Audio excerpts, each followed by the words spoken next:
welcome everyone. I should say a few things yes, first. I'm going to take this moment to have our teacher to speak to us.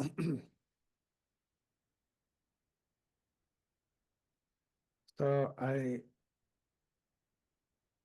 have encouraged students to give talks on Sunday because this helps people become better students themselves, because they generally have to prepare.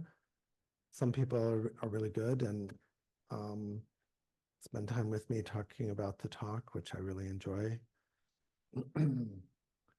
Some people are a little bit more independent, but in any case, I'm interested to see what people have to say. So sometimes I drop in unexpectedly. It's also important for students to hear other students giving a talk, you see. A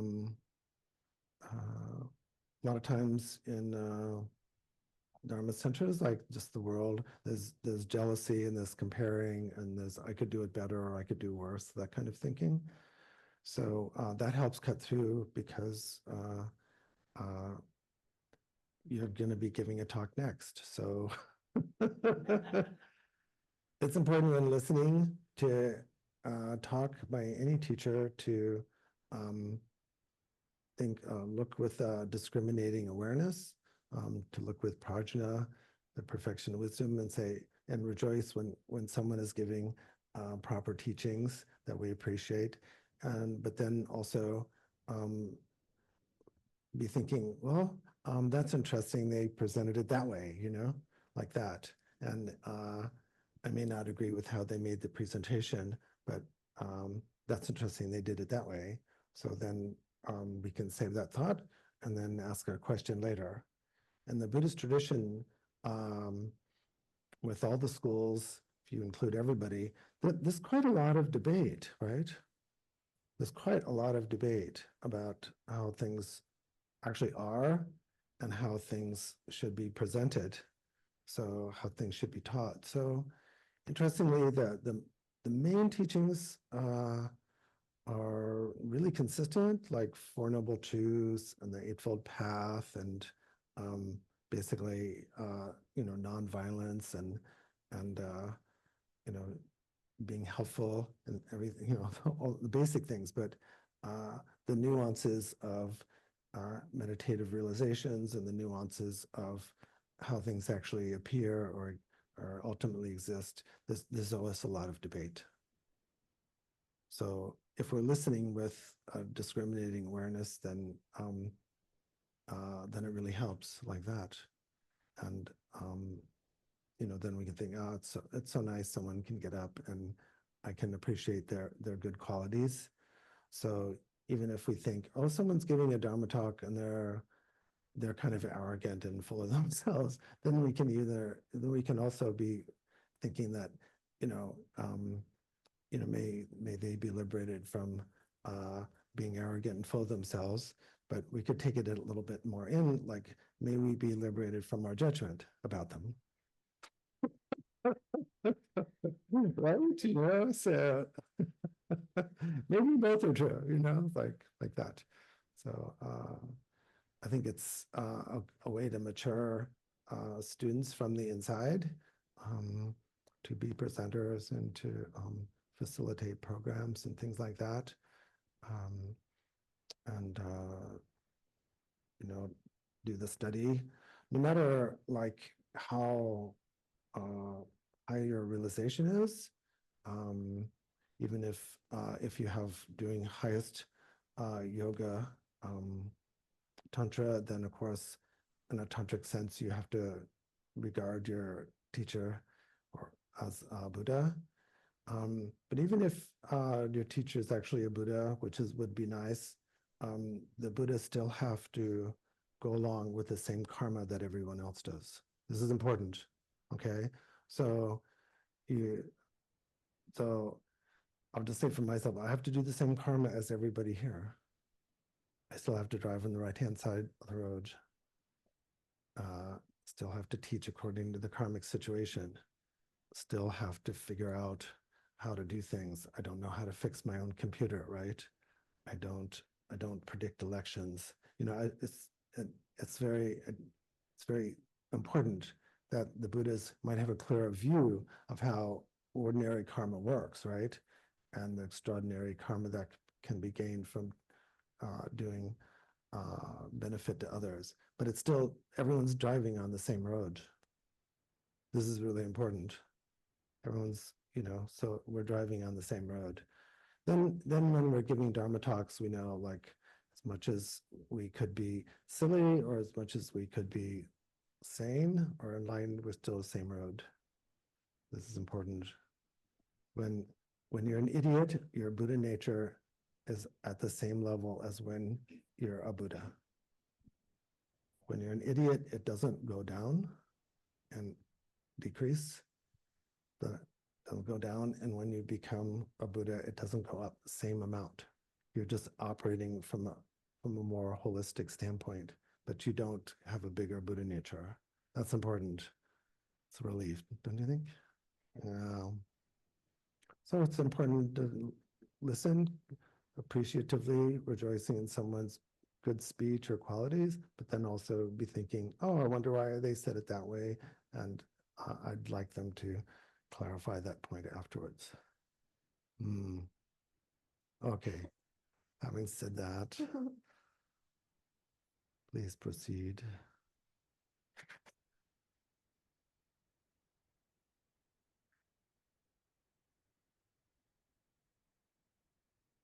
Thank you, Rinpoche. Thank you for using some of this time to help people understand how we should relate with one another with a gentleness that I need right now. So I finished up this talk this morning, and so I'm if there's something that I share that doesn't sound quite right, I appreciate your feedback, and it would be a benefit to everyone present here because I want us all to understand better. So, and also we're fortunate that Rinpoche is here, so that is so helpful. Usually I would say, I will bring your questions to Rinpoche, but I don't have to do that. He's right here. So most of you know me, I'm Patty, and I'm a student of Lama Jinpa. And I haven't given a talk in a long while. I have adopted this role of scheduling talks. And for someone like me that's shy, that was a wonderful role because I don't give that many. And also I benefit because I get to know people better. And there's been so many amazing talks given here that I've learned from my friends. So this morning, I'm going to start my talk with this prayer that I say every morning. And it's called Calling the Lama from Afar, a spontaneous song of the original nature. And this prayer was composed by one of Rinpoche's teachers, His Holiness Chögyam Rinpoche. And I wanted to start with this prayer to let you know me a little bit better. And also, I think some of you may wish to say this prayer as well. So before I recite this prayer, I brought in a quote from a teacher called Lama Tarchen Rinpoche. And part of this, I won't read the whole thing, but he says, calling the Lama from afar is actually the most profound of great perfection teachings.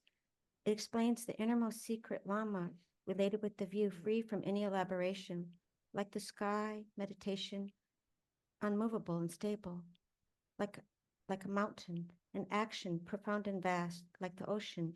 It is related with the practice of Guru Yoga and guides us to integrate the outer, inner secret, and innermost secret practices of the Lama.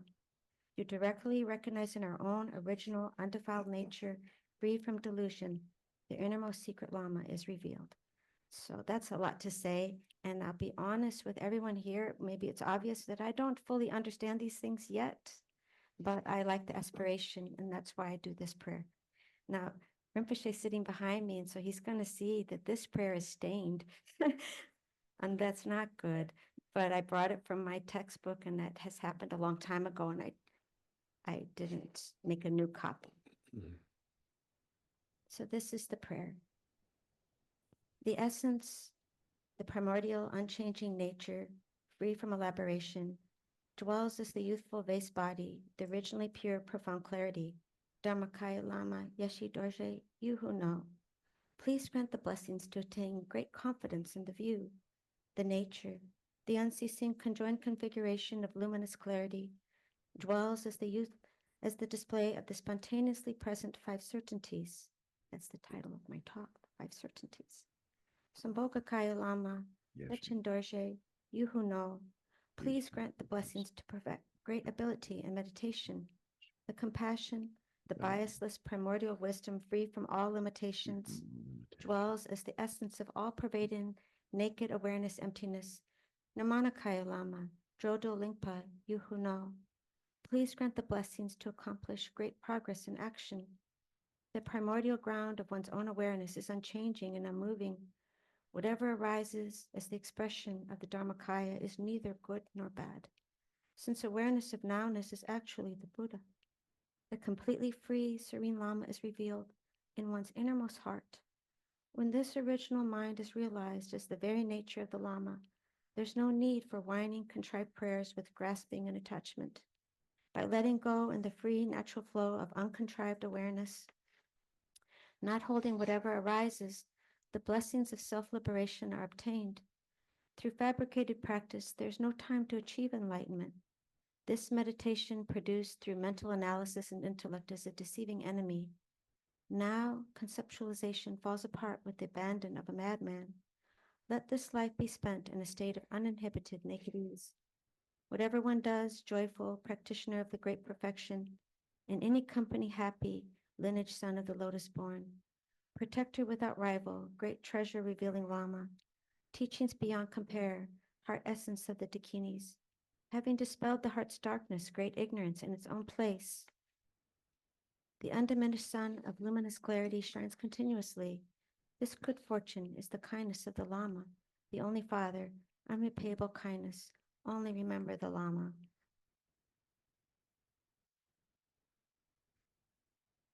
Thank you for listening. So sometimes I've given a talk without looking at notes recently. I haven't given that many talks, so it's only been a handful. But today I'm going to read mostly, but every so often I'll try to add a little bit of me so it's more spontaneous. So here goes. It's quite something, isn't it? Here we are, walking this path together. Some of us are members of Lion's Roar. Others are new friends, and we wish to know you better. Why are we here anyway on this beautiful day? You could be out doing anything, but yet you came here. And I so feel humbled by that, because you didn't know that Lama Jinpa would be here, and you came anyway. That means so much. So I think we are here on this day when you could be doing many other things, is to find meaning. And a lot of you know this little story, so I don't want to say too much about it, but I was born into a chaotic family with few resources, with an incredibly loving mother and a father who struggled deeply. And because of them, my child mind was very serious at a young age. And I wondered, what is this all about?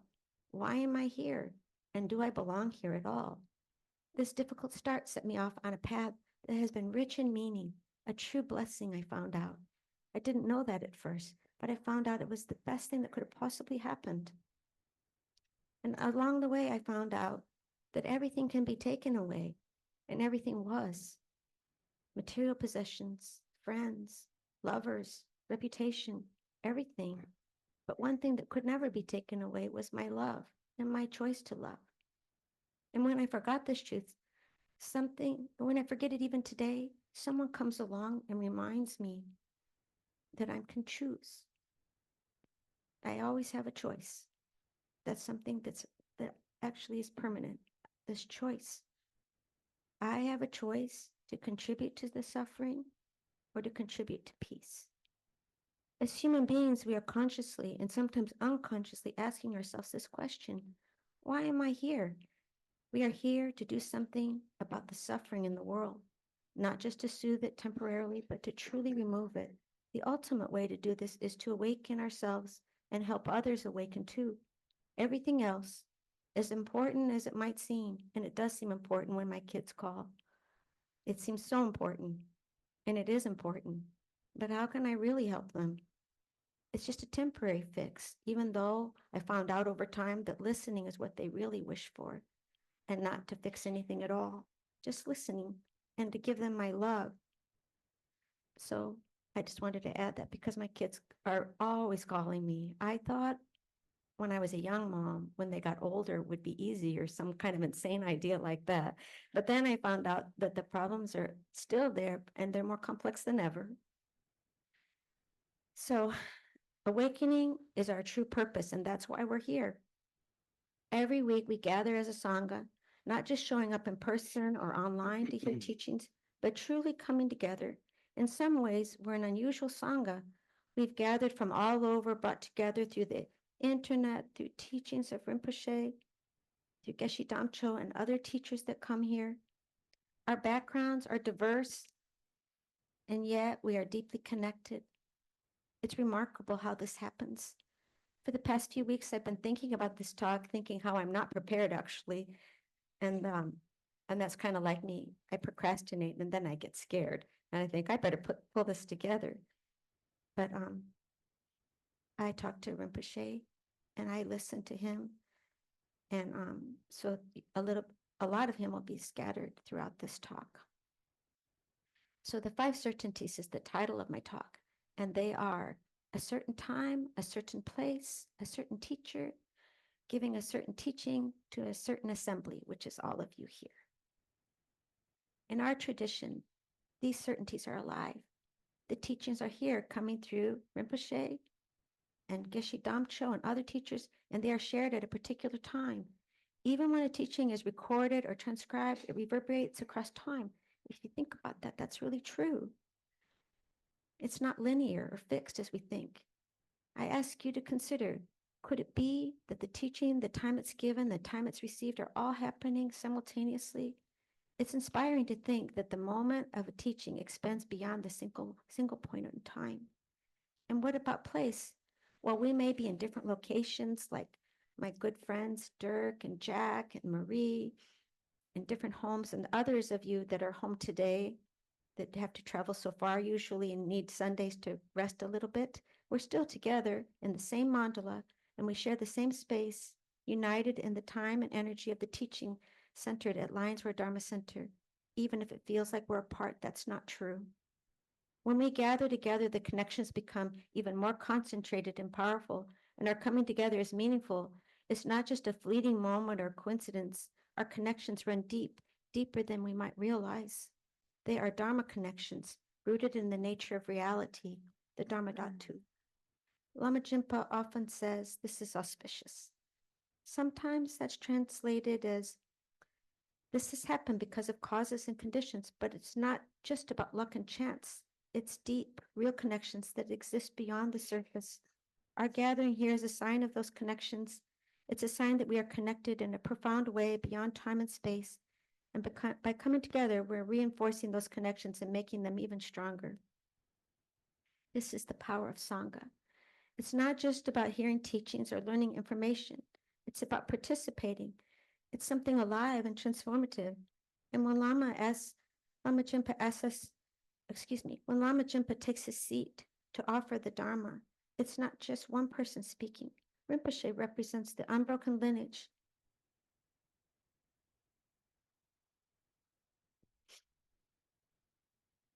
The vows, the teachings, the wisdom of countless generations. And for the Dharma to come alive, there must be those of us who are open and connected to it. It's a mutual, living exchange. And when we meet, it's easy to focus on the information being shared. But I invite you to go deeper. This is more than information. By far, it's more than information. This is a Dharma teaching, and it's happening at a certain time, in a certain place, with words from our teacher, and a certain assembly. It's special. You're special. It's auspicious. And it's happening because of the effort and energy, not only of the teachers, but that each of you brings to create this moment. We're connected through a dynamic energy, this mandala that is expanding and contracting. The teaching starts at a physical place, Roar Dharma Center with Rinpoche and other teachers, and moves out to you, and then it returns. It's a living energy moving both ways. And I find myself thinking more and more how to help strengthen these connections. How do we make this Sangha warmer, kinder, more compassionate, more welcoming? Some of my friends are working hard in this area. Susan, Jen, Charlotte, Max, Jessica, Bill, and others. And Dylan, and I can go on and on. Susan, so many, all of you. We are creating something beautiful. And for that, I'm grateful. We're creating something so extraordinary that alone we can't do, but together we can move mountains. We can do so much. Today, I will share a little bit more about the 5 certainties, but I think I should pause here to see if I'm making any sense. Is this making sense? Is okay so far? Okay. Rinpoche, would you like to say anything at this point? Or I didn't give you any warning. I'm sorry about that. So, on an inner, so it's, first of all, I think we should maybe clarify, maybe I didn't hear it right, like the poem is actually Dujin Rinpoche's poem, not Lama Tarchin's, but from the Dujim Tersar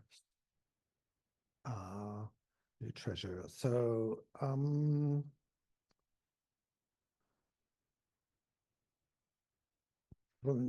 most interested in the interplay of certainty and doubt, you see.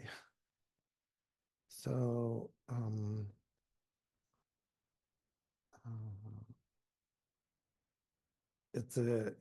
it is necessary to come to the place where we have both inferential or logical certainty and then also direct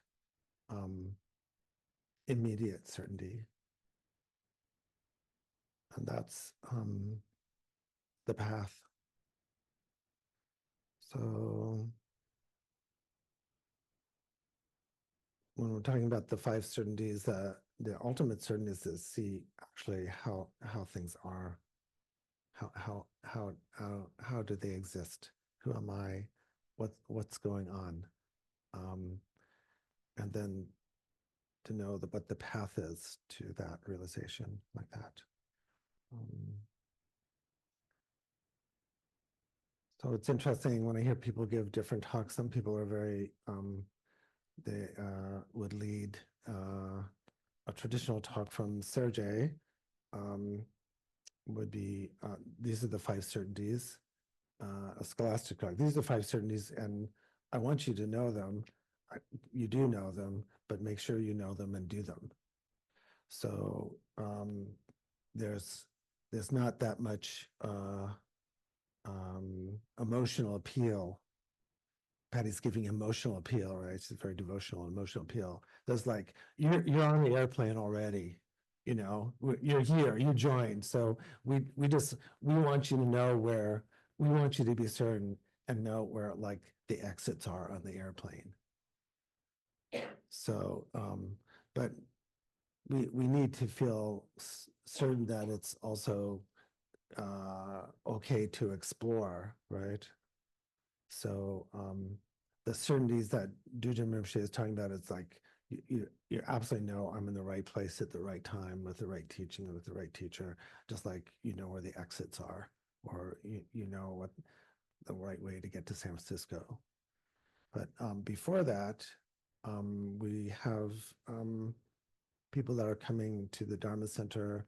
Lots of times they're coming just through spiritual exploration, right? And even spiritual crisis. So we have to be sensitive to that it's kind of pre-certainty. So it's important to know from certainty from our side is that we're certain that someone's coming out of some kind of need, and that probably when they're coming, they're kind of a little bit fragile. So when we're talking about the 5 certainties, how to present a certainty that's a soft certainty also, right? Because in a temple situation like this, people aren't like immediately joining a monastery and throwing everything else away. They're coming with a variety of backgrounds. So we have to be certain that we can help others through a variety of different means like that, even helping people that have lots of doubts. So I would add maybe a sixth certainty as a certainty of like a certain kind of doubt, right? That, that shows kind of an intelligence. There's intelligent doubt, right? Like that.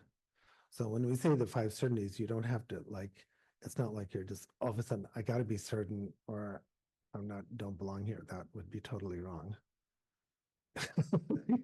You just have to be certain that, okay, I can start from my doubt, which I can start from my crisis, something like that. How's that?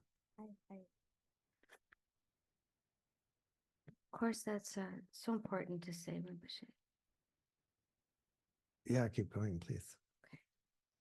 So, just thank you. I just want to thank you, Rinpoche. So, so with that in mind, this isn't something to, kind of push at somebody, this certainty. And so I just am glad that Rinpoche spoke to that. Some people need to be pushed though.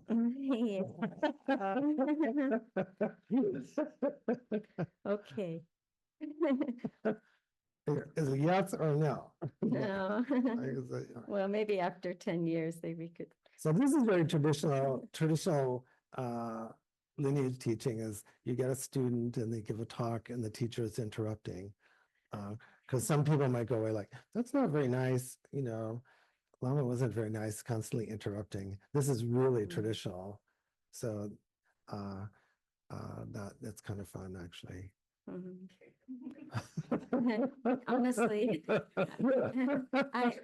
I don't feel that way, Rinpoche. I guess I've been trained to.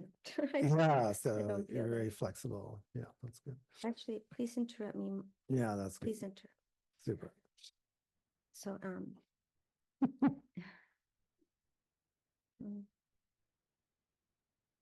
so in our tradition, in Vajrayana tradition, there's great emphasis on the importance of a teacher who can convey the teachings authentically and effectively, adapting to the unique needs of each student. I just wanted to actually skipped ahead to that sentence because that's pretty much what Rinpoche is expressing, that we're each unique and come to this place with a unique background.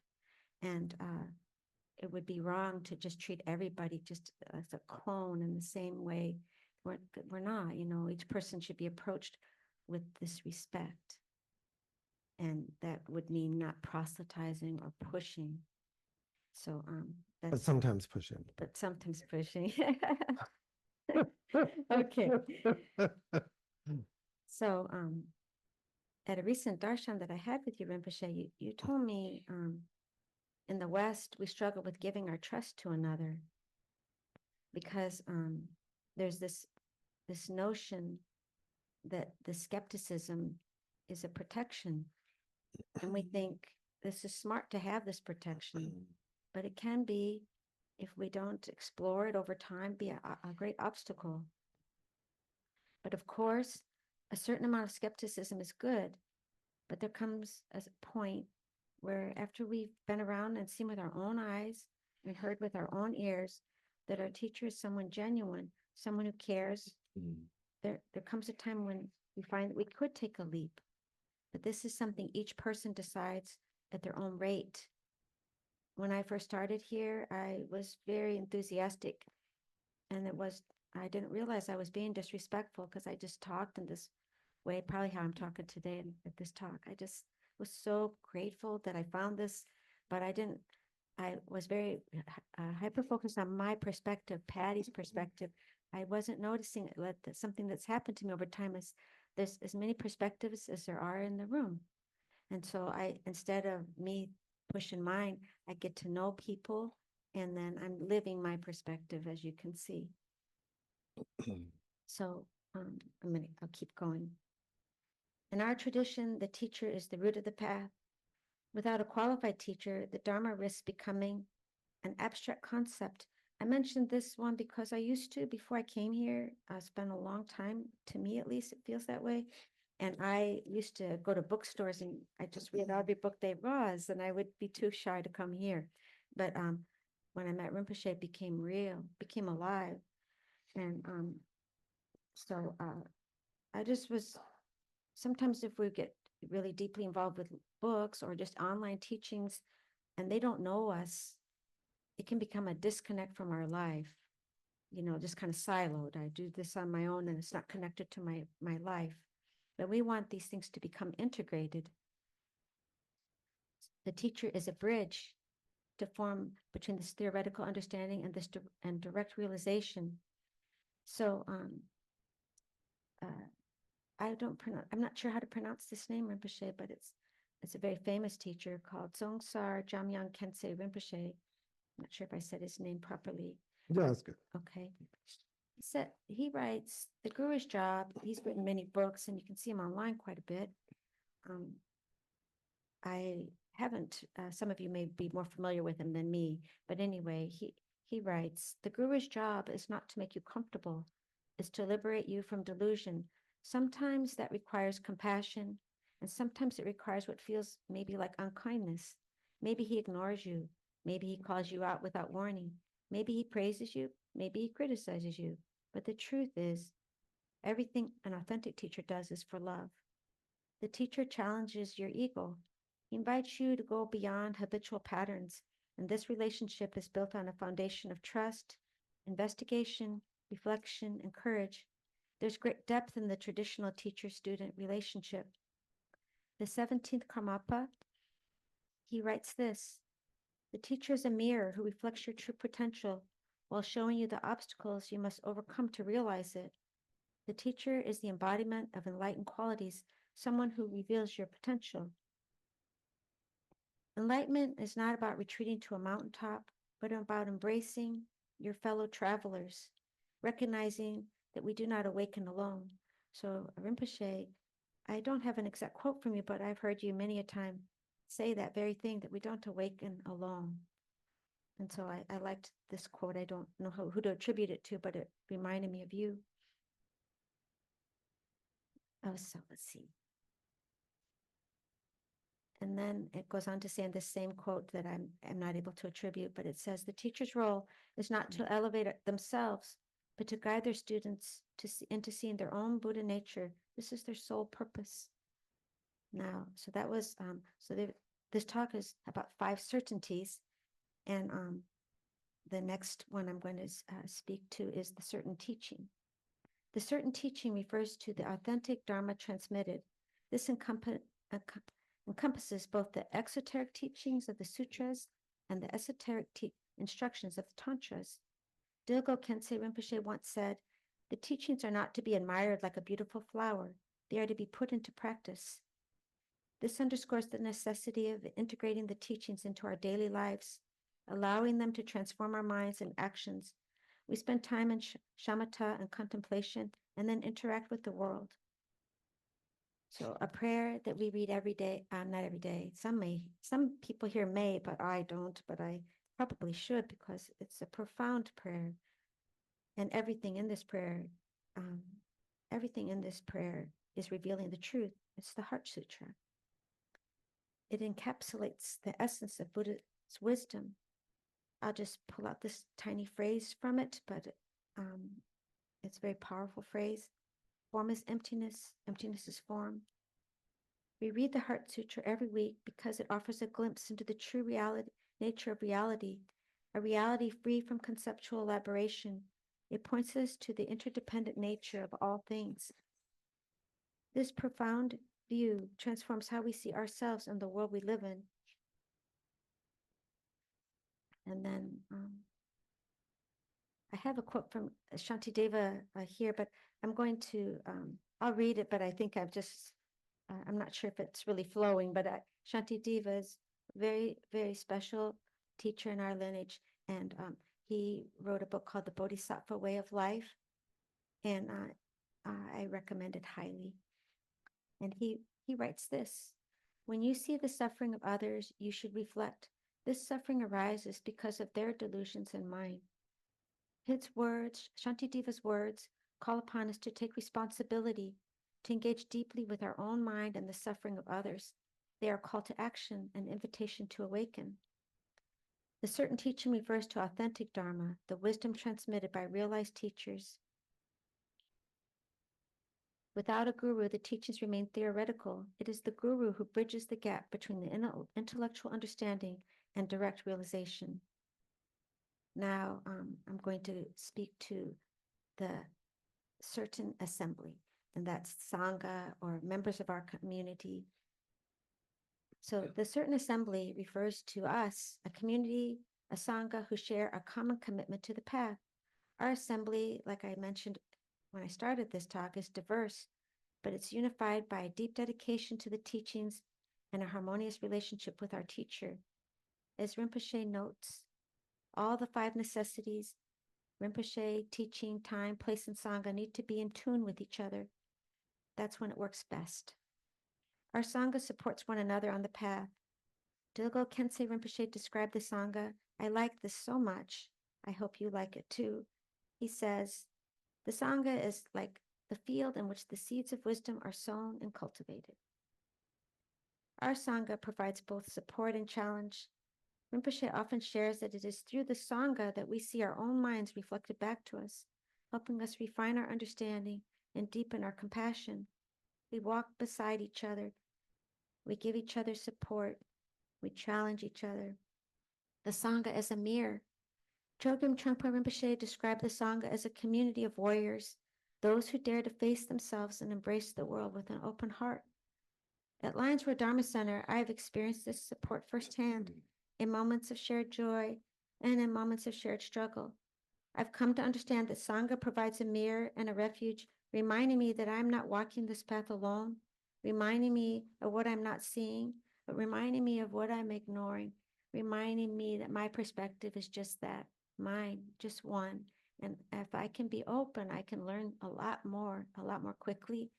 I can change things that I was pretty sure were right. And then when I do that, I have a sense of great relief, like, oh, thank you for pointing out that was hard, but thank you for telling me, because it's for the benefit of others. And I want to know, even in my response, if it's positive, means I'll get more feedback, because people won't worry about what they'll react in a negative light. And that's a good thing. So that's what I wanted to say about Sangha. In a certain place, I'm going to pause here because I think I know I would like to hear from our teacher if he has anything to share. Rinpoche, I'm going to pause here if you have anything to share at this point. So sure. The idea of promoting the certainties is, how to, is a reply to, doubt. So it's important to understand what doubt is, in the tradition, because it's different than Western skepticism or Western agnostic kind of approaches, philosophically or religiously. It's very simple. Here, doubt is you're journeying back and forth between 2 premises without resolving it. So you're going, should I have dinner at Tower Cafe, or, should I go to Paraguay's? I'm trying to, or maybe the 2 restaurants that are kind of real close. So you just kind of keep talking back and forth about it. And by then, the time for dinner's passed. And then you decide, oh, let's not go anyway. And then the night just kind of fizzles. So doubt is so difficult, and one of the last barriers, really, of the Buddha, because it looks like you're having an intelligent dialogue with yourself. But the dialogue is a little bit out of balance because you're not really investigating the actual qualities of either thing, that you don't have a methodology. You're just kind of flipping back and forth. It's a little bit like, you draw a line down the center of the paper and then you kind of go the good things and the bad things. But that doesn't necessarily give you much more of a methodology. So what Buddhism offers is a methodology to work with that kind of inner bouncing back and forth between two ideas that don't resolve. And the way that feels internally is going around in circles. And it feels like you're very cloudy. And it also feels trapped and frustrating because you don't have the tools to go to make a decision should you go to Paragary's or Tower Cafe. Because you're going, well, Tower Cafe is really fun. They have neat things to look at, but service isn't that great. And the parking is a drag. And then think, well, Paragary's is okay, what going to get fast, but then I don't know, I don't like Randy Paragary, but he died, and and it just goes on. There's no resolution, so you don't really know what you're going to do. So the methodology is having enough shamatha vipassana, enough insight and strength to kind of go, it's already 6:30, and we have to make a decision because it's the right time. It's time, right? If we just put it off, we won't get there. And then we only have so much money. So what happens with doubt is you don't put material into enough information to know what your real goal is. The goal is to have a nice dinner, but we would know in that case what dinner is and what nice is, and we can get there in time and we can do all that. So you just bounce back and forth in the old way, but this way there's there's kind of a funnel like way of investigating in Dharma, so that if you go through the methodology, you end up like, well, this is the choice. So all the 5 certainties are to drive you into making like the correct choice. So it's not just, like, I have a nice sangha, I have a nice teacher, I have nice teachings, and people are nice. It's all driving you to be able to make the right choice at the right time in the right place. So that you actually picked the right restaurant, for you. Like that. Something very concrete. Yeah. So it's not that the certainties are to drive you to, like, you when you make the choice, you can really 100% commit to it. So that's why so much emphasis is put on kind of debate in the monastic system, which could be kind of formal and maybe kind of stiff, energetic, but sometimes silly. So, but we have to be able to really debate with ourselves in a smart way, because there's always going to be these kind of weird choices that Dharma or the teacher or any book is not going to be able to resolve. You can't just look it up. Well, what do I do about my divorce? What do I do about... There's nothing in Buddhism about divorce, right? There's nothing, there's zero. So, what do we do about, getting the kids working out, childcare and, those kinds of things? Nothing.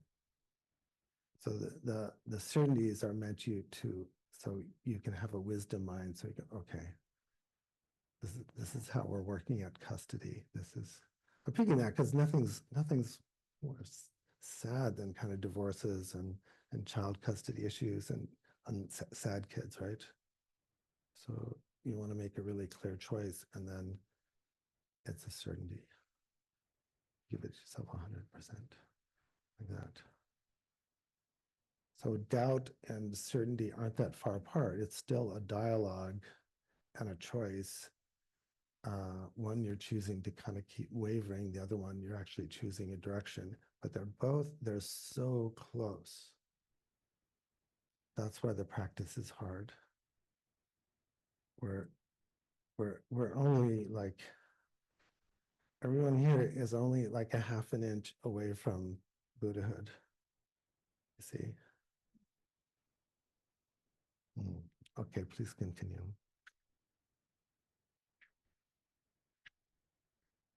Rinpoche, that I really appreciate what you're talking about because I think it's so practical. It's so practical and that's helpful to people. There's so much what you said I will think about when I go home. So I'm going to shorten these last two, and then I'll have a little short summary, and then I'm hopeful that maybe some of you might have some comment or question since Rinpoche's here. So the last two that I'm going to talk about are the certain place and certain time. And so I'll just read this and then you can, whatever it means for you, I hope it's a benefit. So certain place denotes the sacred environment in which the teachings are imparted in practice. That's very literal, actually. But it's also an inner place. And it's, I liked this quote from Chögyam Trungpa Rinpoche to describe that inner place. It's where our chaos is transformed into wisdom. This transformation occurs within the sacred space of practice. So Dilgo Khyentse Rinpoche also writes about this inner space. The most sacred place is within your own mind, where the teachings are practiced with diligence and love. This certainty invites you to create sacred spaces in our lives, whether in meditation room, a temple, or in the quiet moments of reflection in your daily life. And then the certain time signifies the auspicious moment when all conditions converge for the transmission and realization of the teachings. In Vajrayana, time is perceived as a continuum in which past, present, and future are all interconnected. Recognizing the preciousness of our current human existence, we are encouraged to seize this opportunity for practice. So when we talk about our precious human rebirth, we're not just talking about just because you're a person, a human being, or even though that's wonderful, but about what you do with that life, that you have an opportunity because you are a person to practice. So Shantideva captures this urgency in the Bodhisattva way of life when he writes, "This free and well-favored human life is difficult to obtain and easily lost. Now is the time to make it meaningful." So I'll conclude with this little short paragraph. When I looked in the mirror this morning, my right eye is kind of drooping more and more. I had a head injury maybe almost a quarter of a century ago. And I came out of that after a year at home, able to get a job and able to almost forget that ever happened. But because my eye is slightly off and I'm slightly paralyzed, it's so slight that no one would even know unless I pointed out. But I thought it was great that I saw that because it's not in my mind anymore. I don't even think about it. But it reminds me of that idea of practicing as if your hair is on fire.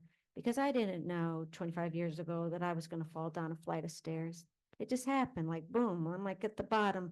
And I said goodbye to my brother. He held me in his arms and I'm like, I can't stay. And then I woke up at a hospital cutting my clothes off and I'm alive, you know? And so I'm so lucky that I remembered that I got an extra, I don't know how many years I have. And that's the truth for all of us. We don't know. And so if you kind of think like that, like I know it's cliche, but I think it's so helpful. If you really think this could potentially be your last day, just as kind of a practice, like, well, if this is my last day, what am I going to do with this? So many things just drop away. They just become very small, and other things that seem small, just like playing with my granddaughter, seem so important. So I just thought to share that with all of you because when we think of our lives as not for sure, our priorities become more aligned with our values, you know, whatever those values are. So I just wanted to conclude my talk with that little thing.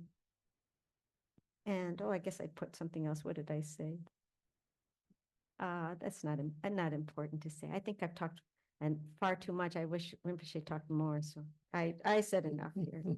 So I have Very good scholarship. yeah. So I appreciate that, you brought some quotes that's in line with the tradition, that we're not just speaking from our own experience, but we're speaking from others' experience too, like that. So that's very good. Thank you, Rinpoche.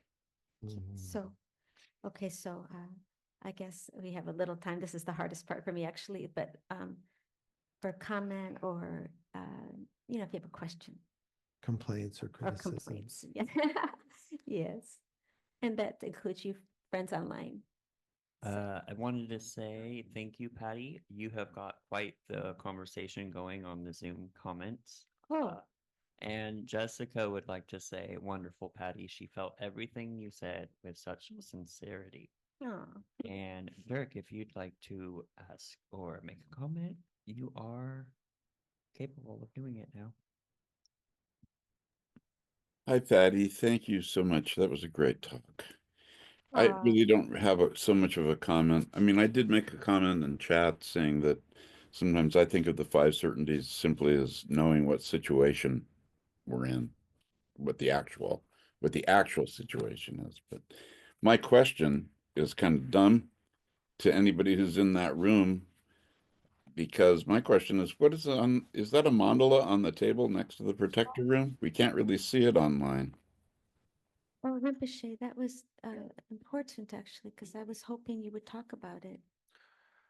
Yeah. Sure. So this wooden mandala, which is actually quite rare, was brought by Geshe Losang, and we're custodians here. I'm not sure whether it's a gift or whether we're permanent custodians, but in any case, if he needs it for the next fundraising tour, he can take it. But I asked him if we could display it here. So the mandala is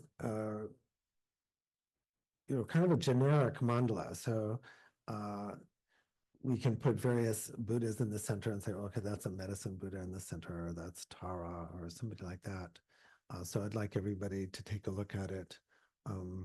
Mandalas are meant to be supports for our inner visualization, our inner realization. In a way, we're not like meditating on the physical mandala or using the tankas and physical rupas and demonstrations to aid our inner visualization, but it will really help, because it's hard sometimes with just looking at tanka because it's aerial view of the mandala. So I invite everyone to take a look at it. There's so much more to say about mandalas. There's an interesting article about mandalas in the New Yorker from an art critic point of view. And he doesn't know much about Buddhism, which is kind of neat, because it's a cross between a little scholarly and David Sedaris. So if you're New Yorker fans, yeah. So yeah, please take a look. We'll say more about it. Yeah. Thank you, Rinpoche. Thank you, Dirk. La, la, la. Oh. Actually, you can use this. No, actually, Yeah, it's for the benefit of people online. Yeah, yeah. We working.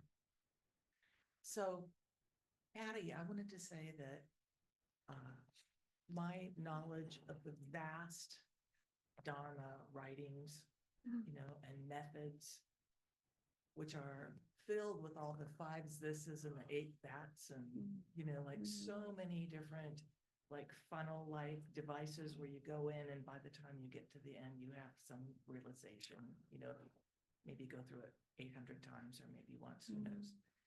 And so this is one I'd never heard of before. There's plenty of them, most of them probably haven't heard of before. So I thank you for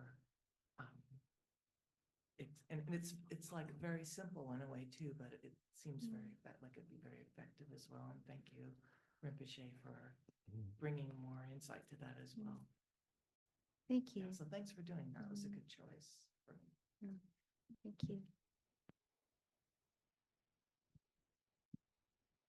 Any other questions? Comments? I'll say a little bit more that I want to emphasize.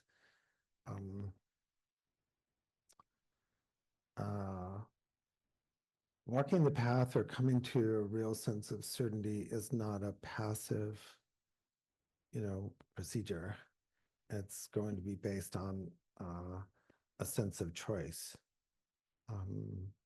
not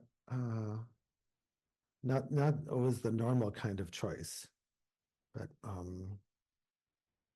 nevertheless, it's a choice. So there has to be an active turning away a little bit from a little dysfunctional, how we choose a restaurant, to a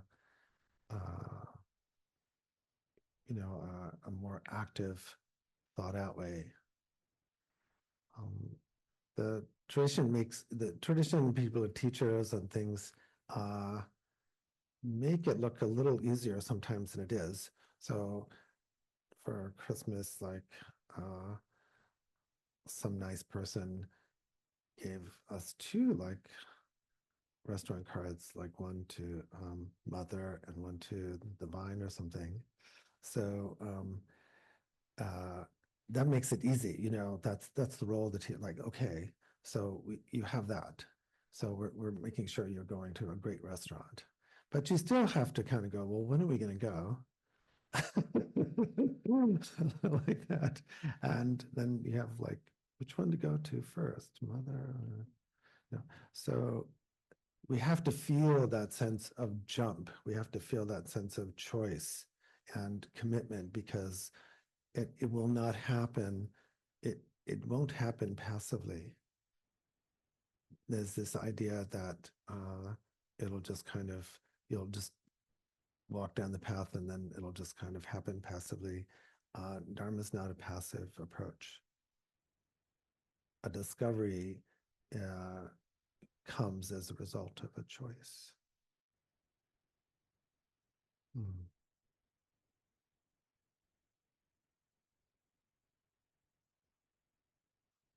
Okay, looks like we're ready for Covered it. We just covered the whole thing. that.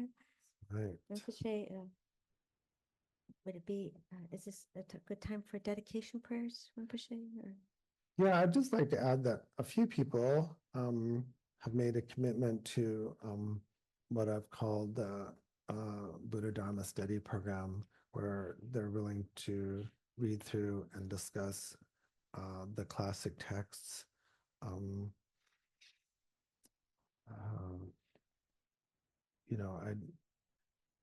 How teachers, including the Buddha, have struggled with how to overcome doubt and to come to certainty.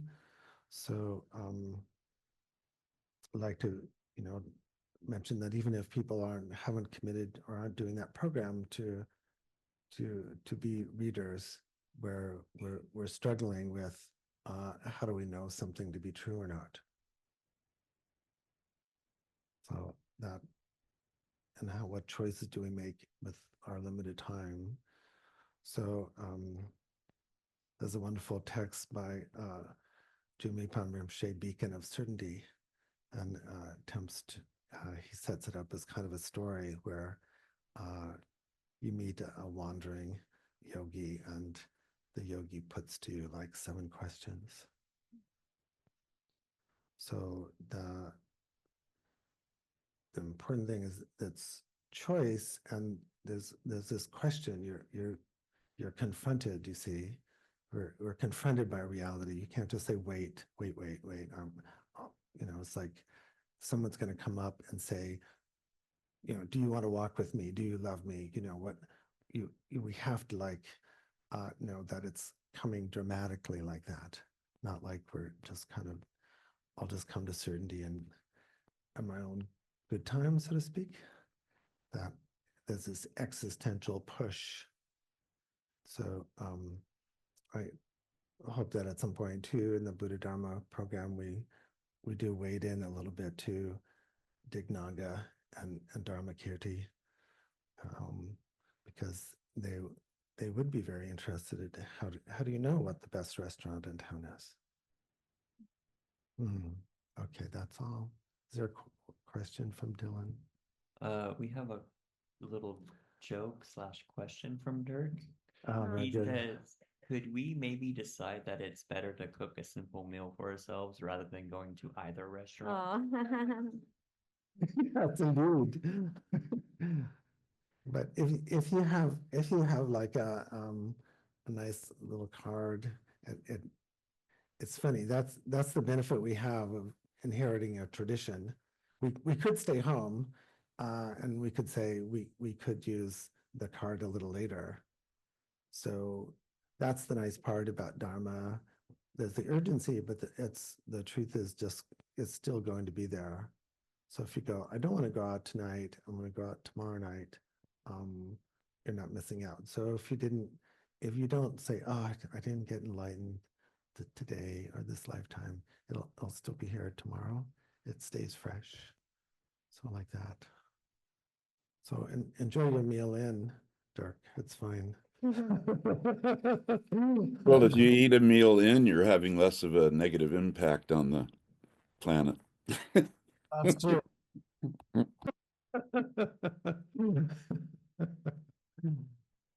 Oh, Mahan.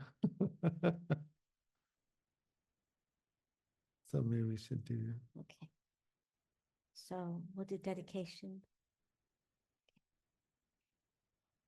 Due to the merits of these virtuous actions, may I quickly attain the state of a Guru Buddha and lead all living beings without exception into that enlightened state. May the supreme jewel bodhicitta that has not arisen arise and grow. May that which has arisen not diminish but increase more and more.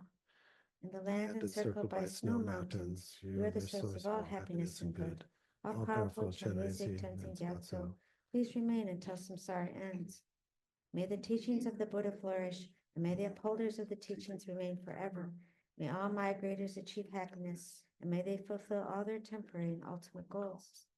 Losang, magical display of the deep awareness of all the victorious ones.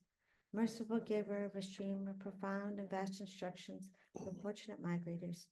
Please remain always unperishing, unchanging, unfading. Avalokiteshvara, great treasure of objectless compassion. Manjushri, master of flawless wisdom. Vajrapani, destroyer of the entire host of Mars. Sankapa, crown jewel of the snowy land sages. Losang Drakpa, I make requests at your holy feet. Thank you, everyone. So I do have a couple of announcements, but I'm hoping some friends here will jump in and help me. But one announcement that I have is that Rinpoche is going to do a workshop on March 1st from 8 to 12 of meditation, shamatha, the union of shamatha and vipassana. And then on March 2nd, we're going to have another entering the path ceremony where we invite you to just officially, you've entered the path already when you stepped in the door in a certain sense, but to officially, we have a ceremony celebrating that, and that's on March 2nd, and we have a sign-up sheet in back here in the little library area. If you're interested, we'll contact you. So those are my two, and now I'm going to look out to my friends if there's, well, we have something that's related with Susan, if Susan would talk about that.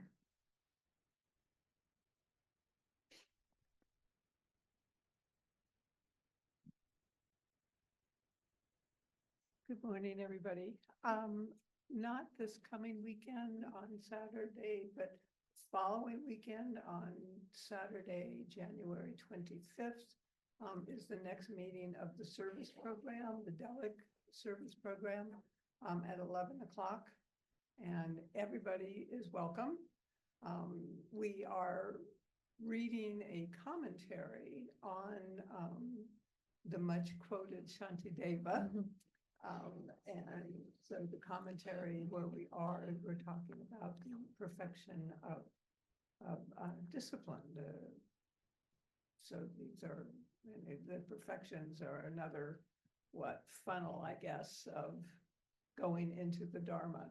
So anyway, so Saturday, the 25th at 11, we'll have an hour and a half discussion of discipline and the Bodhisattva path, and as it's coupled actually with meditation. So I'll echo Patty's announcement about Lama's upcoming morning of meditation and instruction, that it's really, really, really an important part of the path. And I totally encourage everybody to put that on your calendar.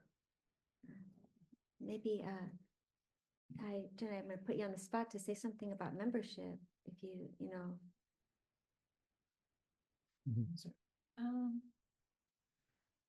Well, let's see. Welcome. And if you feel like this is a place you belong, we have lots of programs and lots of exciting offerings, from the Buddha Dharma program that Rinpoche mentioned to meditation almost on a nightly basis. And lots of ways to get involved. And we have potlucks and we have movie nights. And it's really a rich and meaningful space and everybody brings their energy and time, love, and attention to it. And one of the things we're asking is that if you feel like this is a place you belong, we encourage you to become a sustaining member. And also that this is a wonderful way to create great merit and support our teacher, support our temple, and support each other. Thank you. Thank you.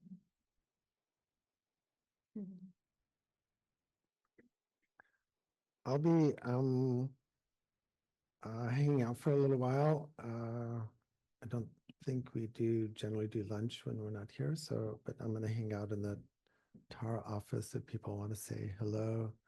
I like visiting with people. So there it is. I have one more Oh, question. good. Jojo, yes. So I'm going to be assisting with organizing the cleaning team here. So meaning I will be sending harassing messages to everyone to clean. No, just kidding. Just messages of love, but also just figuring out a way for us to organize and keep our space clean and tidy. And that way we all have a place that we continue to love. So I'll go ahead and put my name and number up on the cleaning board. If you're interested, please contact me with your number, and then of course email as well. Thank you. Thank you. Thank you, everyone. Yay. Thank you, Patty. Rinpoche.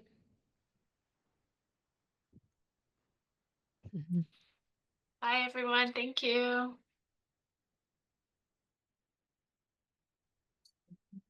Great job, Patty.